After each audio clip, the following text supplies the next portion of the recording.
This video was originally meant to be a section of my previous video overviewing the culture zone of the Northwest Coast, but I figured a 2+ hour long video would be a bit on the long side. If you want some more context about the cultures of this region, go and give that one a watch when you're done here. Each topic I'm about to mention will be discussed in much greater detail in their own videos later, so if you want to learn more, subscribe and join our exploration of Indigenous American history. Now let's get started. Unfortunately, the Northwest Coast is pretty understudied archaeologically. There has been an uptick in archaeological attention since the 1940s, but the thousands of years of history prior to European contact still remain pretty under-researched here. Hopefully that will change in the future. Human habitation in the Northwest Coast dates back several thousand years. Remember that the sea route theory of human migration to the Americas has the first indigenous Americans traveling down the Pacific coast and through the Northwest's mountains to reach the rest of the continent. Important early sites include On Your Knees Cave in Alaska, dated to around 9800 BP, Indian Sands in southwestern Oregon, dated to around 10 to 12,000 BP, and 5 Mile Rapids near the Dalles, Oregon, dated to around 11,000 BP. It's pretty clear that it didn't take people long to adapt marine-oriented economies. All of the earliest sites demonstrate not just harvesting of marine resources, but a clearly marine-oriented focus. Several different material cultures came and went in the next few thousand years, such as the pebble tool, microblades, stemmed point, and fluted point traditions, all of which bear little resemblance to today's cultures. Around 5,500 years ago, though, we see the emergence of cultural elements recognizable to the modern societies. Craft specialization, wealth-based social hierarchies, artistic development, guardian spirit shamanism, and the use of cedar for familiar material items like clothes, housing, canoes, tools, etc. It probably wouldn't be too much of a stretch to say that today's societies are modern iterations of a 5,500-year-old culture. By about 2,000 years ago, Northwest Coast societies had taken on much their current form. One important site that's given us a wealth of information is the Ozette site in the far northwest of Washington's Olympic Peninsula. This was the site of a Makah village that in about 1750 was completely buried in a mudslide. Excavated in the 1970s, over 55,000 artifacts reveal a 2,000-year history of continuous habitation and give us fantastic insight into the cultural changes and continuities over that time. Many artifacts, which turned out to be centuries old, are strikingly similar to items of recent memory, demonstrating that modern Makah society has a long and stable history in the area. One of the most valuable things about this site, especially for the Makah, are the clear indications of their whaling heritage. Whale remains, whaling equipment, whale-related art, all demonstrated the close tie that Makah held, and importantly, still feel today, with whales and their hunting. The excavation was extremely important to the Makah tribe, who was intimately involved in the process. It helped launch a cultural renaissance that was critical to the decision in the 90s to revive their dormant whaling culture. If you ever get the chance to visit the Makah Museum in Neah Bay, Washington, where the items are on display, I highly suggest you do so. It's a fantastic museum, and the artifacts are simply stunning. Trade has always been an important factor in the regional economy. Evidence of trade can be seen stretching back to the earliest sites, and not just trade between Northwest Coast tribes themselves. Long-distance trade linked up with the larger continent-wide trade routes. The Dalles in Oregon was a particularly important nexus of trade, linking up with routes into the interior that connected across the Rockies to the Missouri River Basin and beyond. Northwest Coast trade goods have been found in towns as far away as the Eastern Plains, and there are historical accounts of traders from the Sauk tribe in Illinois at the Dalles. Trading across numerous ethnicities and languages, indigenous peoples all over the continent had to overcome the language barrier, which they did by developing widely known trade languages. These were Creole languages with simplified grammatical structures and limited vocabularies taken from a variety of source languages. The most famous and well-documented of these in the Northwest Coast is known as Chinook jargon. The earliest encounter Northwest Coast peoples had with Europeans was with a Russian expedition led by Alexei Chirikov in 1741. 3 decades later, a wave of expeditions from Spain, Britain, and the United States visited in the 1770s and early 1790s. The first Europeans to reach the Pacific Northwest coast overland arrived not in 1805 with the Lewis and Clark expedition, plot twist for my American audience, but a full decade earlier in 1793 with Alexander Mackenzie's Canadian expedition that crossed through the British Columbia Rockies. If you've never heard of Alexander Mackenzie, I highly suggest you give him a read. Compared to Lewis and Clark, Mackenzie traveled with a smaller crew over rougher terrain with fewer casualties in a shorter amount of time and with less knowledge of the landscape. And I believe with fewer Indigenous casualties as well. In fact, for their expedition, Lewis and Clark took with them Mackenzie's published account of his voyage, as well as a French account of a prior expedition by an Indigenous explorer named Moncacht-Apé, who followed pretty much the exact same route as Lewis and Clark. Go watch Ancient America's video on this topic for more detail. All of these expeditions served to inaugurate the Northwest coast into the European fur trade, with the first permanent fur trade outpost being founded in 1804 in what is now Sitka, Alaska. The fur trade dramatically altered Northwest coast societies. First off, it introduced European diseases that decimated the local population and put severe strain on surviving communities. I've read some accounts of these disease outbreaks, and they're absolutely heartbreaking. Whole villages were wiped out, and grief-stricken survivors left to pick up the pieces. I won't go into much detail here, as we'll be talking about disease quite a bit through the course of this channel, but just imagine what it would be like for everyone you know to die of illness in a matter of weeks or even days. The fur trade also introduced a dramatic new source of wealth that was much easier to break into than traditional Northwest coast wealth streams. It served to make already wealthy elites even more so, but the significantly greater ease of access also created many more opportunities for wealth-driven social climbing by lower status individuals. Thus, a whole class of nouveau riche appeared, and much the same way as they did in Europe, ruffled the feathers of the more established hereditary privilege holders.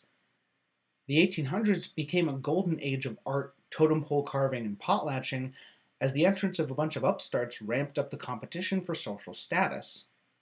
This was the environment that the ethnographers of the late 1800s, early 1900s entered into and observed, somewhat skewing the anthropological perception of the region's traditions for quite some time. Encroachment by white immigrants and missionaries increased as the years went on, but didn't really start in earnest until 1846, when the United States and Great Britain settled their border disputes. With this, the floodgates were opened to a whole horde of characteristically land-grubby Americans, and the white colonization of the region began in force. The typical colonizer MO was to come to a tract of land, declare it theirs without any consultation with the local tribe, and start building their houses. Usually, they'd choose a spot that was only inhabited by the tribe seasonally. Remember, these societies rotated throughout the year between different village and gathering sites within their territory. Thus, in the off-season, the colonizers would declare the land quote-unquote vacant and open for the taking, something that the rightful owners would contest when they returned in a few months' time. It was not uncommon, however, for colonizers to get together and violently force indigenous people out of villages they were actively inhabiting if the village was on desirable enough land. Of course, indigenous people did not take this lying down and would frequently try to return to and reclaim their stolen land. Thus, getting them to leave and not return usually required a targeted campaign of harassment, an activity for which colonizers had many tactics refined through centuries of land theft throughout the continent. Starvation was a favorite. Colonizers would attack indigenous villages and specifically target the food stores. They would learn what tracts of land were used for harvesting, then go there during season and burn them. They would destroy fish weirs, scare off game, or take it for themselves, steal or destroy hunting gear, etc. Any native who had the misfortune of crossing paths with a colonizer could expect to be attacked and probably murdered. Indigenous women and children were especially targeted, frequently the victims of kidnapping, rape, and enslavement. The situation was especially dire in the Rogue River region, where the tribes were fighting back against greedy gold prospectors who had little inhibitions on the level of violence they were willing to employ. including numerous massacres atop the already discussed strategies of starvation, child enslavement, and weaponized sexual assault. All of this settler violence certainly sparked native retaliation, but this was then used by the colonizers to justify their own violence and was habitually met with disproportionate retribution. Tribes eventually began avoiding interaction with colonizers for their own safety, an option that was less and less available as more and more foreign squatters flooded the region. To be clear, there were many indigenous people who advocated peaceful coexistence and cooperation with the newcomers. After all, trade between the two was bringing new opportunities and immense prosperity to the region. And there were places where peaceful, mutually beneficial coexistence was achieved and maintained, at least for a time. One good example of this is the case of Chief Si'ah, the namesake of the city of Seattle. He was an early advocate of cooperation and is well known and remembered for welcoming these white immigrants to his Suquamish territory.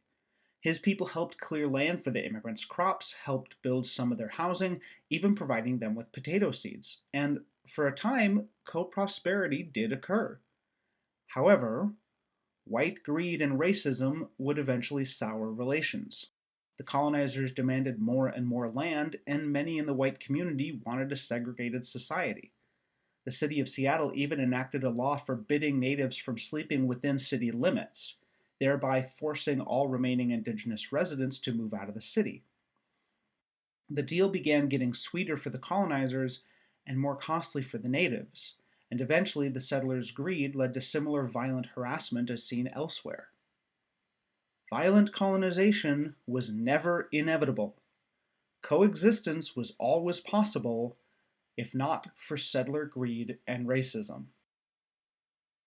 In 1849, the modern states of Oregon, Washington, and Idaho were organized as the Oregon Territory and a territorial governor appointed. The authorizing legislation recognized and validated the legitimacy of all indigenous land claims, holding that the indigenous title to the territory's land was valid until extinguished by formal treaty. The territorial governor was thus tasked with negotiating these treaties of land cession. However, despite the constant flood of white colonizers squatting on indigenous land and assailing its inhabitants, the governors made very little effort to secure legal title to the land. A couple treaties were half-heartedly negotiated with the tribes of Oregon's Willamette Valley in 1851 by the newly minted Superintendent of Indian Affairs, Anson Dart, an office separate from the governor. The first proposals called for the deportation of the valley tribes to lands east of the Cascades, but the tribes refused to concede, so the proposals were modified. The final treaties ceded most ancestral land in exchange for small reservations within the valley, and they also included provisions to preserve indigenous hunting, fishing, and gathering rights on traditional off-reservation lands. They were signed and sent to Congress, but none were ratified. All the while, more and more legally recognized indigenous land was being stolen, and its inhabitants harassed, assaulted, starved, and murdered by white trespassers. The first treaties were not ratified until 1853 under a new Superintendent of Indian Affairs, Joel Palmer. These treaties covered the land of the Rogue River Basin in southwest Oregon, where gold had been discovered a few years prior. Unlike the previous treaties, these were purely treaties of land cession, making no provisions to preserve off-reservation gathering rights. They called for temporary reservations in the Rogue River Basin, which would later be dissolved and the tribes deported to a permanent reservation to the northwest along the coast. The only other treaty to be ratified in Oregon was the Willamette Valley Treaty of 1855. By this time, 2 reservations had been established by executive order, meaning their land bases could be easily reduced by executive order as well. The Siletz Reservation along the central Oregon coast and the Grand Ronde Reservation on the eastern foothills of the Coast Range. Actually, originally, only the Siletz Reservation was established, and it was large enough to include the land of the later Grand Ronde Res. The two were split when the land of the Siletz Reservation was reduced. The Willamette Valley Treaty called for the deportation of the valley's tribes to these 2 reservations, and in 1856 deportations began for the tribes of both the Willamette Valley and the Rogue River Valley in Oregon's own Trail of Tears. Bounty hunters were hired to track down, capture, or kill any indigenous people remaining behind after the deportations, and the Army established 4 forts surrounding the 2 reservations to keep their indigenous inhabitants in. It's worth pointing out that a treaty had been negotiated with the coastal tribes, on whose land the Siletz Reservation stood, but had not been ratified, meaning the entire coast of Oregon was unceded and stolen indigenous land. This situation persisted for several decades. Between the 1890s and 1950s, numerous indigenous coastal residents and tribes sued the U.S. government over this situation and were granted compensation for the theft of their land. All of these compensation rulings included language that formally ceded the rights to the claimed lands. However, not all claimants won their cases, and not all available claims were taken to court, meaning still to this day, large tracts along the Oregon coast remain legally unceded and occupied indigenous land. In 1853, the modern states of Washington and Idaho were split off from the Oregon Territory and organized as the Washington Territory. A man by the name of Isaac Stevens was appointed the first territorial governor and superintendent of Indian affairs. As with the Oregon Territory, indigenous land rights were validated in the territory's organizing legislation, and Stevens was given a mandate to extinguish these rights through treaty. Unlike the Oregon governors, though, Stevens was much more proactive, and concluded 5 treaties with the Puget Sound and Olympic Peninsula tribes between 1854 and 1855, all of which were ratified by Congress. Also, unlike in Oregon, all of these treaties contained provisions preserving traditional off-reservation hunting, fishing, and gathering rights. The first treaty, the 1854 Treaty of Medicine Creek, covering the lands of the South Puget Sound, originally called for just a single reservation for all the area's tribes. However, after the brief conflict known as Chief Leschi's War from 1854 to 1855, where discontent for these provisions was voiced, the terms were modified, and eventually 4 more culturally appropriate reservations were established.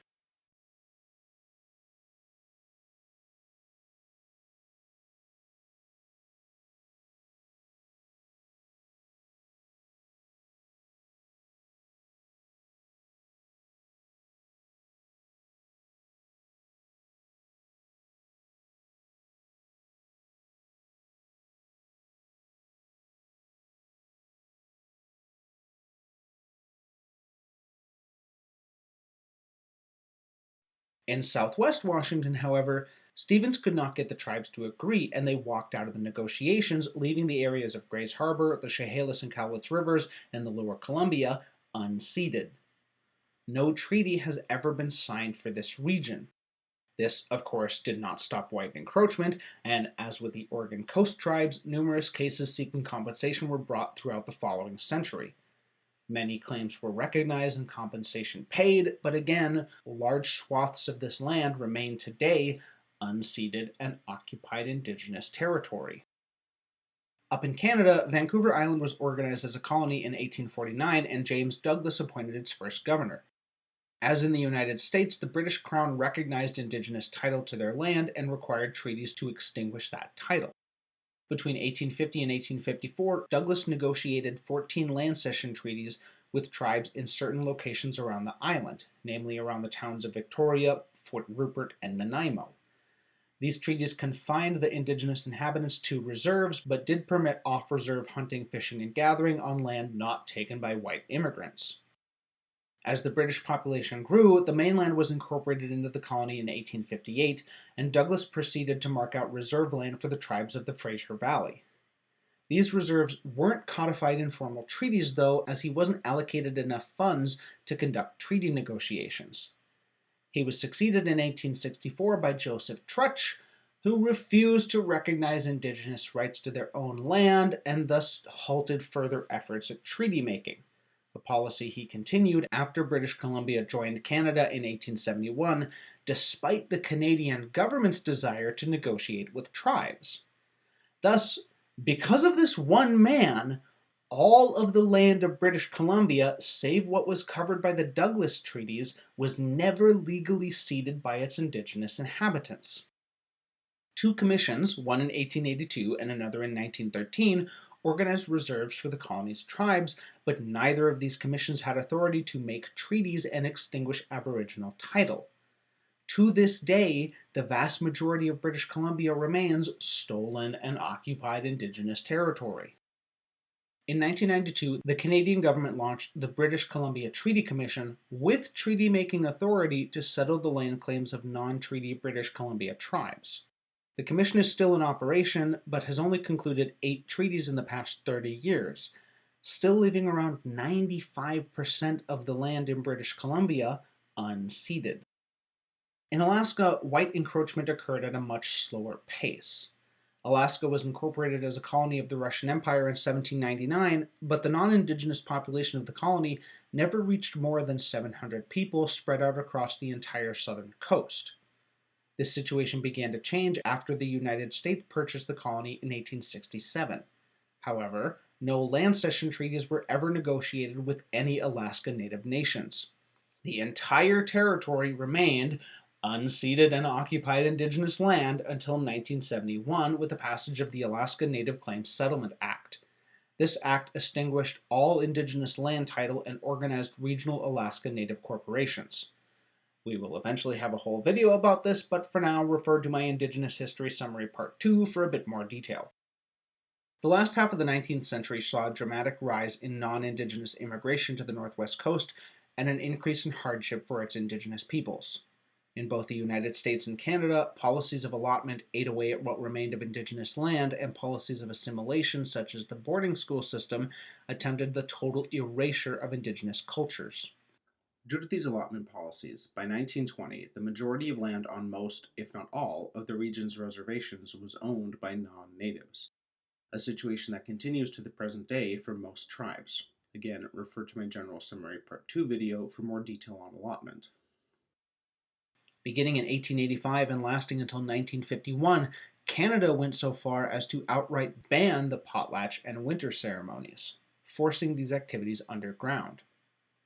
Life was difficult, but compared to Indigenous peoples in other parts of the continent like the Plains, there was more opportunity for survival and resistance along the northwest coast. There were more economic opportunities in the region, with many Indigenous peoples taking up jobs in the canning industry and as seasonal farmhands.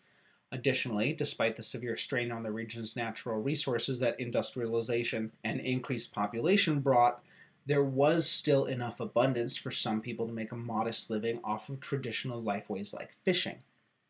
This complicated assimilation efforts, as starvation was a favorite tactic of Indian agents to force assimilations, and that was much harder to do here.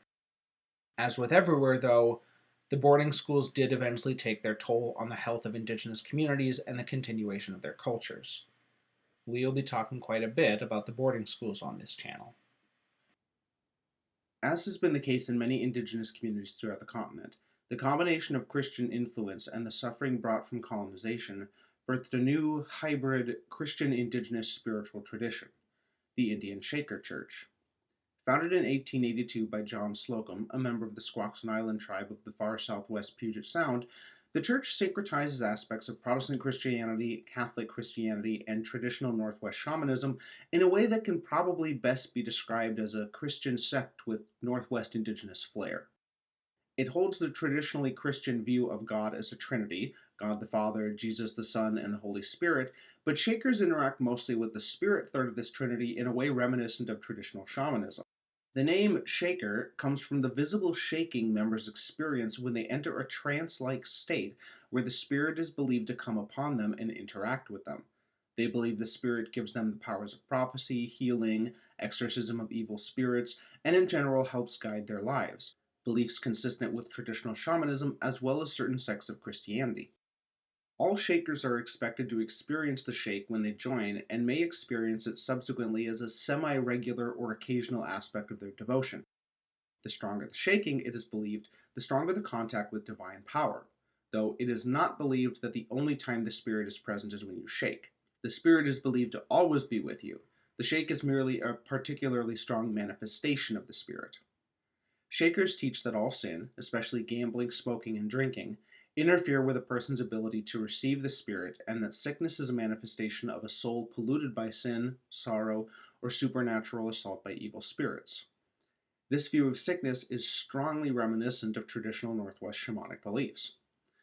We can also see some of the problems that were plaguing Indigenous communities at the time, indeed still today, in the emphasis on gambling, smoking, and drinking as particular evils.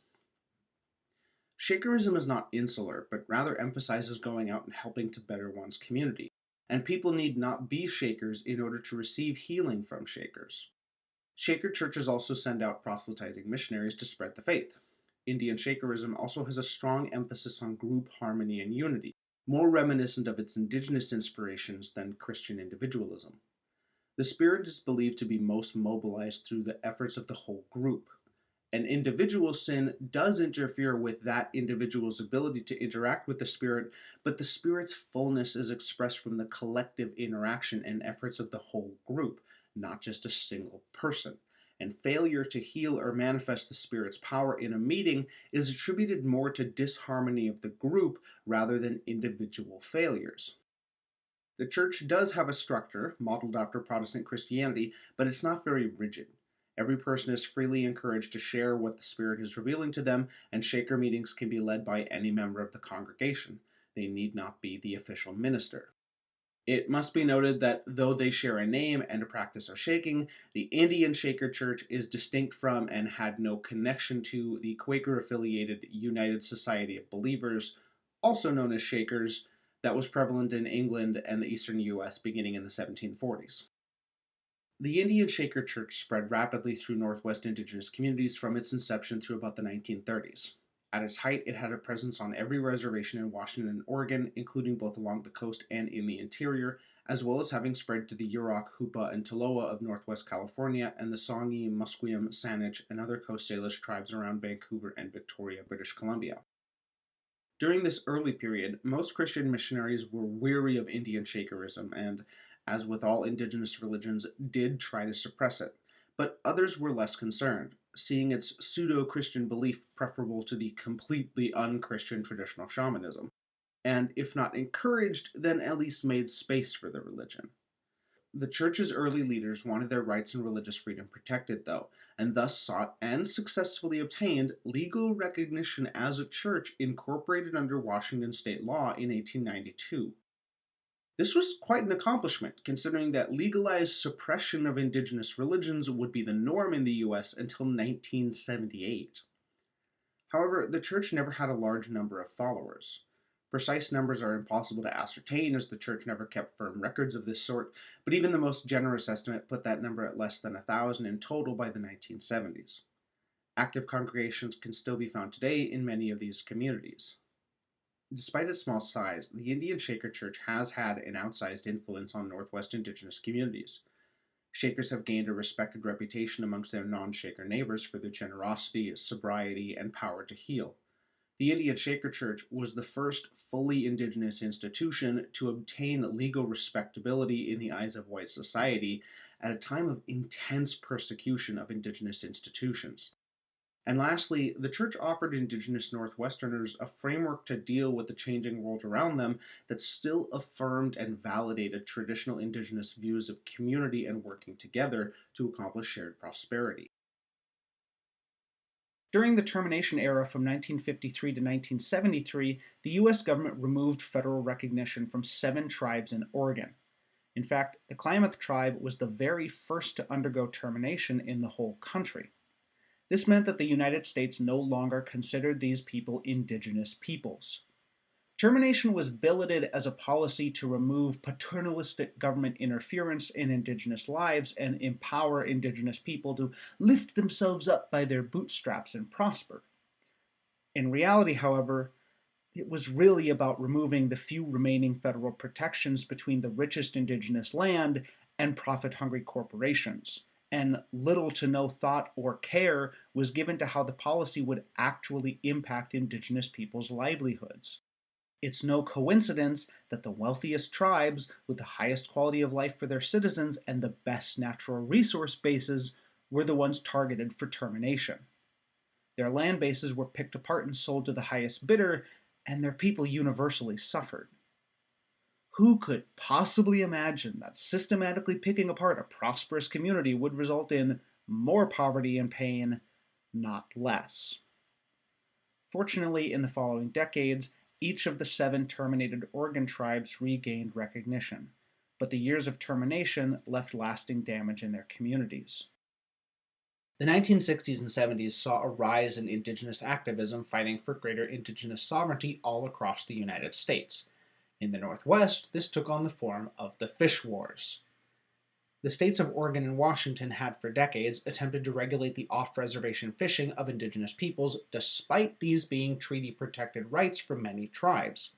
Activists in the 60s began staging fish-ins, inspired by the anti-segregation sit-ins, where they would fish in off-reservation traditional waters regardless of the consequences.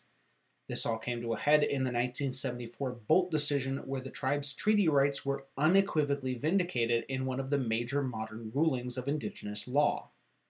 Stay tuned, because this video will be coming out very shortly. In typical one step forward, 5 steps back fashion, another ruling came shortly afterwards in 1978 that would prove to be perhaps the single most damaging and corrosive ruling to Indigenous sovereignty and safety in the last 50 years. Oliphant v. Suquamish.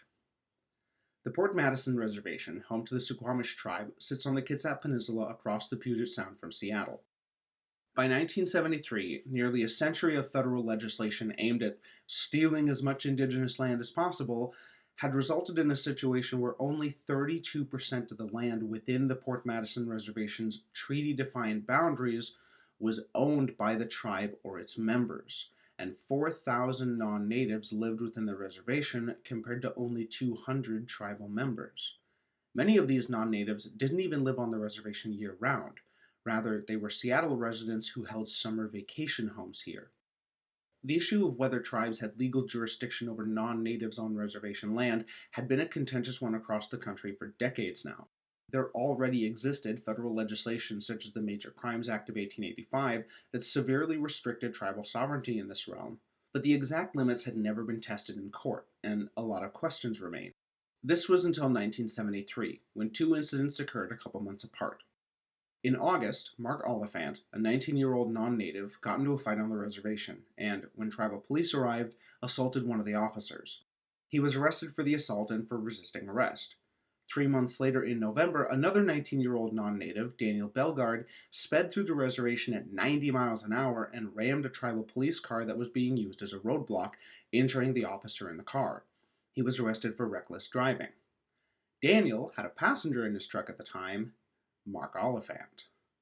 The two sued, alleging that the tribe had no jurisdiction over them.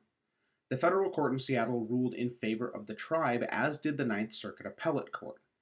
Both courts agreed that tribes had legal jurisdiction over everybody within reservation boundaries, whether indigenous or not.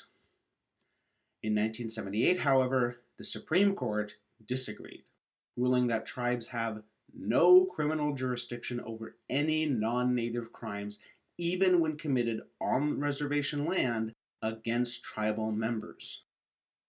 This ruling is still in force today and has allowed for, some might even say created, the current epidemic of sexual assault, murder, and kidnapping of Indigenous women by non-Indigenous men on tribal land.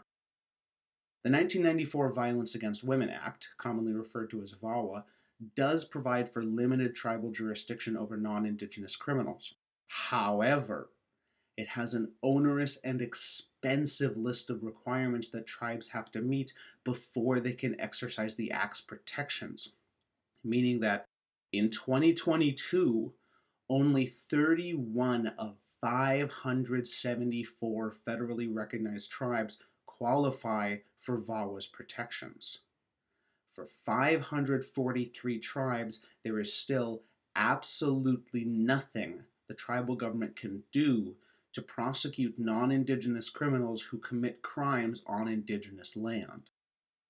Even just overturning Oliphant v. Suquamish wouldn't be enough to solve the problem completely, though it would do a great deal, as there were already over centuries worth of legislation restricting tribal legal authority beforehand, much of which is also still in effect.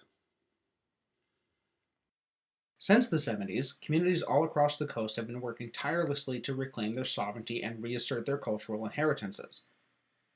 In the 1990s, after the gray whale was removed from the endangered species list, the Makah tribe decided to revive their historical practice of whaling.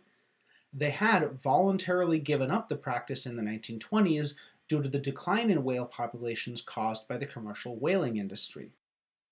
Every step of the way, they were opposed by an alliance of anti-treaty rights conservatives and far-left conservationists who let their racism show just a little too much. Still, the Makah persevered, and in 1999 concluded the first successful whale hunt in almost 80 years.